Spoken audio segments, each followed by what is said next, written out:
साल 2023 में रिलीज हुई एक movie the Arctic convoy film की कहानी 1941 से 1945 के बीच की है, जब ब्रिटिश और अमेरिकी जहाज़ों ने आर्कटिक कॉन्वॉय के तहत आवश्यक वॉर मटेरियल सोवियत संघ को पहुंचाया।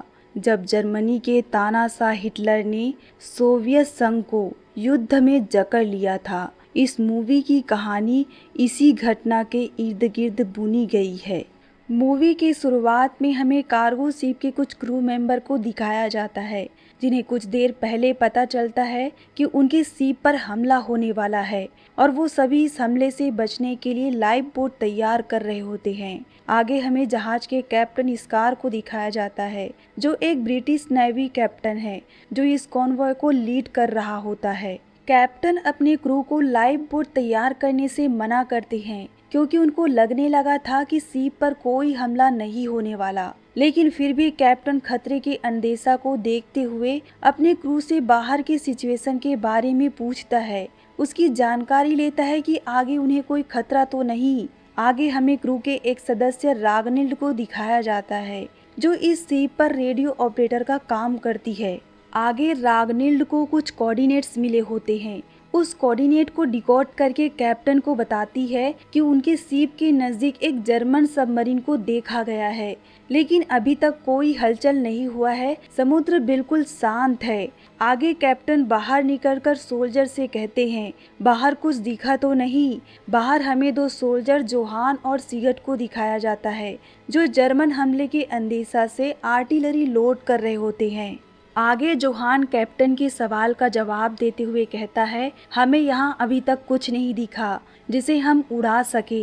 ये शब्द बोलते ही सामने वाले जहाज में जोरदार धमाका होता है और जहाज धुआं धुआं होकर समुद्र में डूब जाता है। वही हमें छुपे हुए जर्मन सबमरीन को दिखाया जाता है, जो समुद्र के अंदर छुपकर जहाज़ों पर हमला कर रहा था। आगे कुछ ही पल में एक फाइटर प्लेन वहां आता है और सबमरीन के ऊपर बारूद गिराकर उसे उड़ा देता है। सबमरीन के उड़ने के बाद शिप फिर से आगे की ओर बढ़ने लगता है और आगे हमें शिप के वाइस कैप्टन डार्क को दिखाया जाता है। वो शिप के सभी क्रू मेंबर से मिल रहे थे। वही हमें शिप के कैप्टन को दिखाया जाता है। वो डार्क को शक की नज़र से देख रहे थे, लेकिन रागनिल्ड कैप्टन को समझाते हुए कहती है कि डार्क पहले भी कैप्टन रह चुका है, तो हमें उस पर शक नहीं करना चाहिए। फिर भी कैप्टन उस पर नज़र रखने के लिए कहता है और कुछ टाइम बीतने के बाद रागनिल्ड के पास एक कोऑर्डिनेट आता है। उस कोऑर्डिनेट के द्वारा मिले मैसेज को डिकोड करके शिप के बाकी क्रू मेंबर को बताती है। वो मैसेज उन लोगों के लिए काफ़ी चौंका देने वाला था। असल में एलाइन फोर्सेज को रूस में जर्मन सेना के खिलाफ लड़ने के लिए हथियार, भोजन और अन्य आवश्यक वस्तुओं की सख्त जरूरत थी। इस आवश्यकता को पूरा करने के लिए एक काफिला तैयार किया गया, जिसमें 35 मर्चेंट कार्गो शिप शामिल थे। लेकिन ब्रिटिश आर्मी की ओर से मैसेज आता है कि काफिला को भंग किया जाए और बिना सैन्य सुरक्षा के केवल कैप्टन स्कार के शिप को आगे बढ़ने का आदेश मिलता है और जितने भी रशियन शिप है वो सारे बंदरगाह की ओर वापस लौटे। कुछ ही देर में काफिला बिखरने लगता है और कैप्टन स्कार के शिप को छोड़कर बाकी सारे शिप वापस बंदरगाह की ओर लौट जाते हैं। सभी शिप को वापस जाते देखकर डार्क और शिप के क्रू मेंबर कैप्टन से कहते हैं कि हमें भी वापस जाना चाहिए, क्योंकि समुद्र में जर्मन युद्धपोतों, पनडुब्बियों और विमानों से आगे बहुत खतरा होने वाला है। लेकिन शिप के कैप्टन अपने मकसद से पीछे नहीं हटना चाहते। वो शिप को तेजी से बढ़ने का आदेश देते हैं। कैप्टन के इस फैसले से डार्क नाखुश था, लेकिन क्या करता, शिप कैप्टन के कमांड में था। आगे कुछ दूर चलने के बाद उन लोगों को एक डूबता हुआ शिप दिखाई देता है। उस शिप के ऊपर कुछ लोग थे जो मदद के लिए चिल्ला रहे थे। उन्हें देखकर डार्क मदद के लिए अपने शिप को उनकी तरफ मोड़ने कहता है। जैसे ही वो डूबते शिप की तरफ जाने लगते हैं, वो शिप में जोरदार धमाका होता है और शिप समुद्र के अंदर डूब जाता है। कैप्टन आगे देखते हैं कि जर्मन ने जहाज़ों को उड़ाने के लिए चारों तरफ माइन्स बिछा रखे हैं। चारों तरफ माइन्स बिछा हुआ देखकर कैप्टन अपने शिप को धीमा करने का आदेश देते हैं और 2 क्रू मेंबर को रस्सी से बांधकर शिप से नीचे उतारते हैं ताकि वो शिप के रास्ते से माइन्स को हटा सके। आगे दोनों क्रू मेंबर माइन्स को हटाकर जैसे ही शिप पर चढ़ने वाले थे कि उनमें से एक का रस्सी छूट जाता है और वो समुद्र में डूबने लगता है।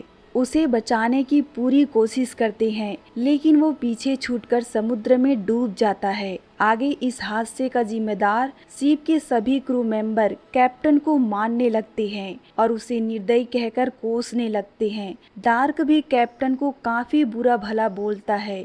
आगे कैप्टन शिप के सभी क्रू मेंबर को समझाते हैं कि अगर हम नीचे उतरकर माइन्स को नहीं हटाते तो हमारा शिप भी उस डूबते हुए शिप की तरह ब्लास्ट हो जाता और सारे लोग मारे जाते। आप लोग उस क्रू मेंबर के बलिदान को समझिए और आगे बढ़िए। इस हादसे के बाद शिप के सभी क्रू मेंबर कैप्टन से नाराज थे और काफी डर चुके थे और उस क्रू मेंबर के लिए सभी दुखी थे। आगे रागनिल के पास एक कोऑर्डिनेट आता है। वो उसे डिकोड करके कैप्टन और डार्क को बताती है कि जितने भी शिप वापस बंदरगाह की ओर जा रहे थे उन पर जर्मन सिपाही एक एक करके हमला कर रहे हैं। ये बात सुनकर डार्क कैप्टन पर भड़क जाते हैं और दोनों लड़ने लगते हैं क्योंकि डार्क शुरू से नहीं चाहता था कि वो समुद्र में अपनी जान जोखिम करके आगे बढ़े। लेकिन कैप्टन डार्क को समझाते हैं कि हमें अपनी जान बचाने के लिए आगे बढ़ते रहना होगा। तभी उन्हें पता चलता है कि उनकी शिप की तरफ जर्मन के 2 फाइटर प्लेन आ रहे हैं।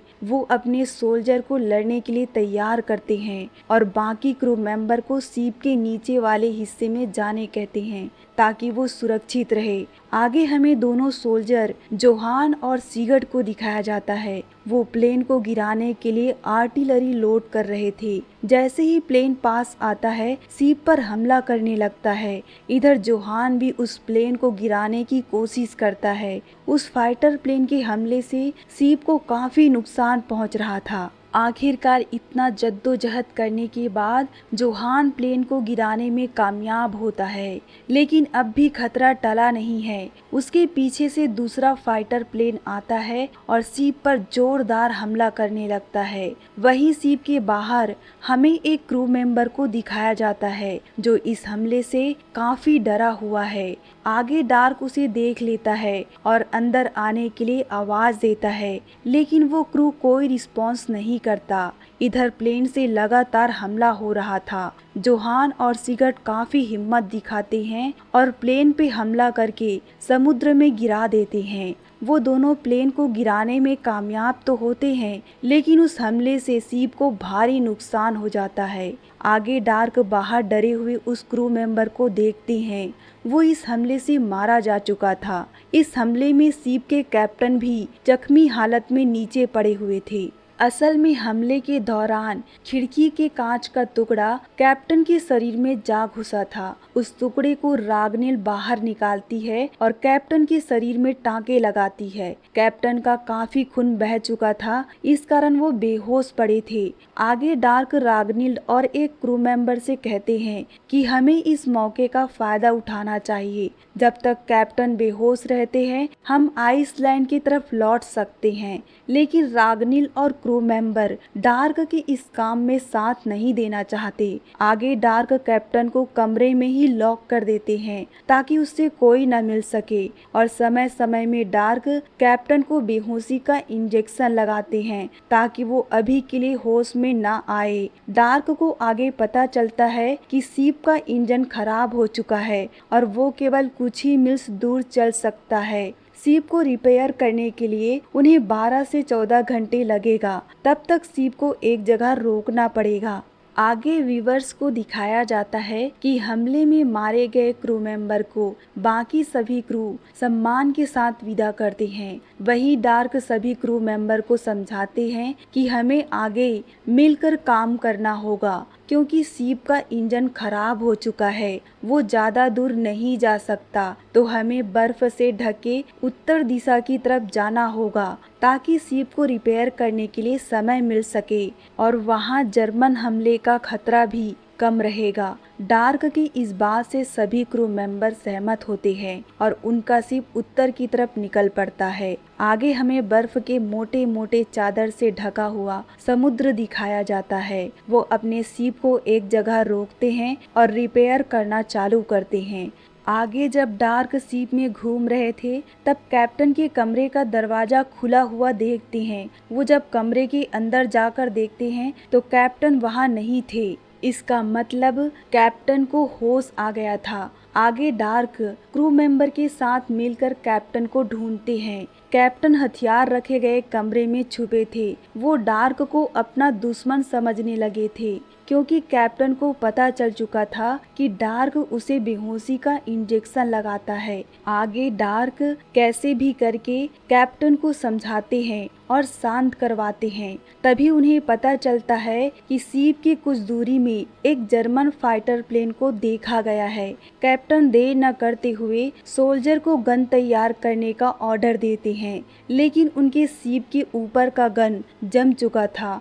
वो नीचे रखे गए गन से हमला करने का प्लान बनाते हैं। आगे डार्क के मन में भी एक सवाल आता है कि अगर हम सीप को वाइट कलर से रंग दे तो वो बर्फ के साथ मिल जाएगा और हो सकता है फाइटर प्लेन उनके सीप को ना देखे। लेकिन कैप्टन को डार्क की बातें बकवास लगती है। वो डार्क को चिल्लाकर कहते हैं, तुम्हें जो करना है वो करो। आगे डार्क सभी क्रू मेंबर को बोलकर सीप को पूरी तरह से वाइट कलर से रंग देते हैं। कुछ ही घंटों में प्लेन सीप की तरफ आने लगता है तो कैप्टन सोल्जर को प्लेन पर हमला करने का ऑर्डर देते हैं, पर डार्क को यकीन था कि प्लेन उनके सीप को नहीं देख पाएंगे। वो हमला करने के लिए रोकते हैं। डार्क की इस बात पर रागनिल भी सहमत थी।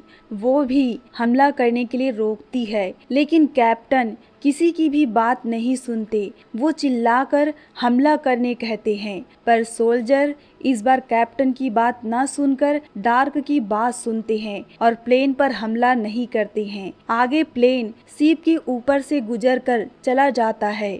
इसका मतलब था कि प्लेन ने सीप को देखा ही नहीं। प्लेन के जाने के बाद सभी क्रू मेंबर के चेहरे पर खुशी झलकती है और कैप्टन को अपनी गलती का एहसास होता है और वो अपने व्यवहार के लिए डार्क से माफी मांगते हैं और कैप्टन चाहते हैं कि आगे सीप का कमान डार्क संभाले।